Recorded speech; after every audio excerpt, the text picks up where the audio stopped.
안녕하십니까. JTBC 8시 뉴스입니다. 오늘도 막바지 더위가 기승을 부렸습니다. 가만히 있어도 땀이 흐르는 무더위 속에 임실에서는 우리 전통 가락을 푸지게 풀어놓은 마을굿 축제가 열렸습니다. 유네스코 무형유산으로 지정된 풍물굿으로 한여름 무더위를 식혔습니다. 보도에 정윤성 기자입니다.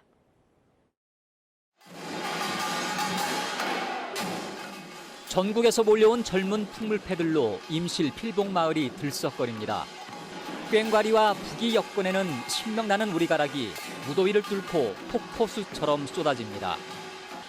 객석에서도 흥에 겨운지 어깨춤을 들썩거립니다. 온 힘을 쏟아내는 마을굿 한마당으로 더위를 쫓아버립니다. 푸진구 푸진삼 신명나는데 더위가 물러가겠죠.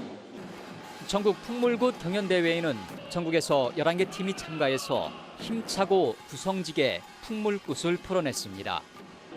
한여름 무더위 속에 열리는 마을굿 축제는 단순히 즐기기 위한 것이 아닙니다. 무더위에 지친 몸과 마음을 추스르며 서로를 격려한다는데 그 의미가 있습니다. 또 함께 이렇게 옹기종기 모여서 어떤 신명을 나누고 이래서 이런 어떤 에너지를 얻어서 또 이제 가을을 맞이하고 또 한 해를 살아가는 그런 어떤 문화적 절기이죠.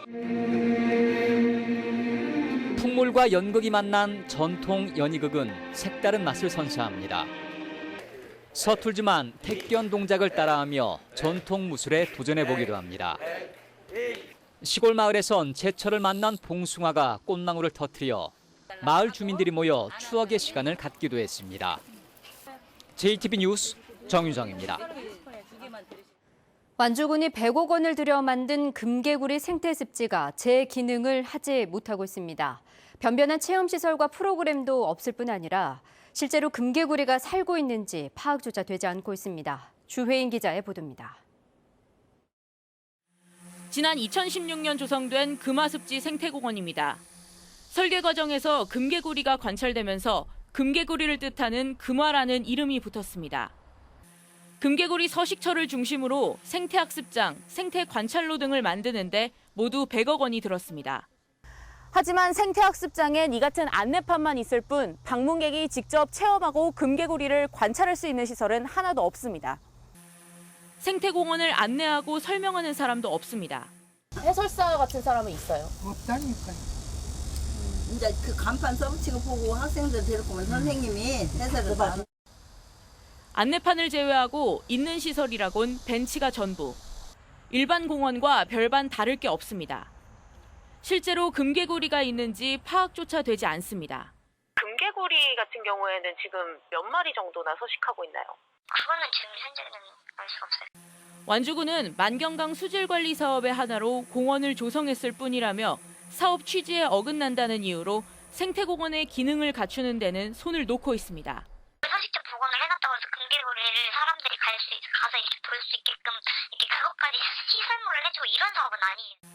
막대한 예산을 들여 만들었지만 금개구리 한 마리도 제대로 볼 수 없게 되면서 생태공원의 기능을 상실했다는 지적이 나오고 있습니다.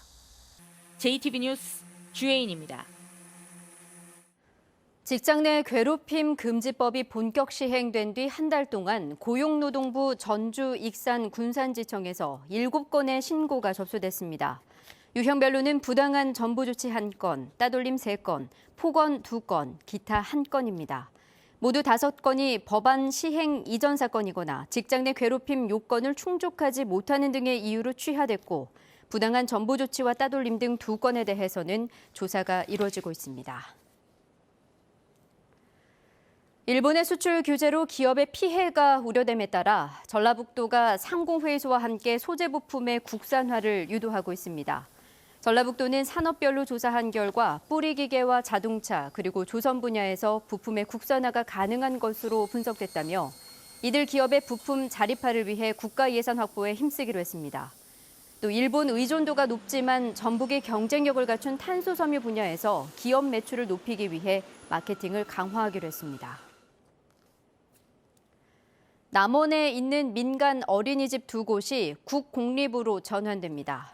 남원시는 어린이집 2곳이 보건복지부의 국공립 어린이집 장기 임차 전환 사업에 선정돼 최대 2억 원의 리모델링비와 기자재비를 지원받아 올 연말까지 국공립 어린이집으로 전환된다고 밝혔습니다. 이로써 남원 지역 국공립 어린이집은 모두 3곳으로 늘게 됐습니다.